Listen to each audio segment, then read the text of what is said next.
ତିନିଟା ଡଙ୍ଗା ତା ଭିତରେ ଆଉ ଗୋଟେ ଡଙ୍ଗାରେ ପ୍ରାୟ 15-20 ମେମ୍ବର୍ସ କଣ ଥିଲେ ପ୍ରାୟ ତା ଭିତରେ ବହୁତ ଲେଡିଜ ବି କିଛି ଥିଲେ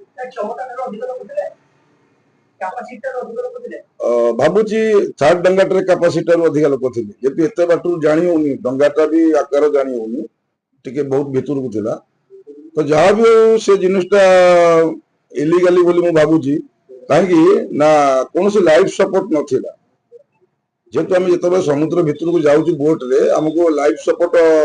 ଡେଫିନେଟଲି ନେବାକୁ ପଡିବ ଲାଇଫ ଜ୍ୟାକେଟ ଲାଇଫ ବୟ ଏସବୁ ନେବାକୁ ପଡିବ କିନ୍ତୁ ଯାହା ଆମେ ଲକ୍ଷ୍ୟ କଲୁ କିଛି ସମୟ ତା ଦେହରେ କୌଣସି ଲାଇଫ ସପୋର୍ଟ ନଥିଲା ଜାଣି ହଉନି ଏତେ ଦୂରରୁ ଜାଣି ହଉନି ଯେହେତୁ ଲେଡିଜ ଥିଲେ ହୁଏତ ପଜିଟିଭ ହେଇପାରନ୍ତି ନାହିଁ ତ ଯେହେତୁ ଏତେ ଲୋକ ଥିଲେ ଷ୍ଟଣ୍ଟ ମାରୁଥିଲେ ମାନେ ଗୋଟେ ଅଭିଜ୍ଞତା ଥିଲା ଭଳିଆ ଷ୍ଟଣ୍ଟ ମାରୁଥିଲେ ହୁଏତ ଲୋକାଲ ଲୋକ ବି ହେଇପାରନ୍ତି ଭିଡିଓ ଆମେ ଦେଖୁଛୁ ଗଣମାଧ୍ୟମରୁ ଦେଖୁଛୁ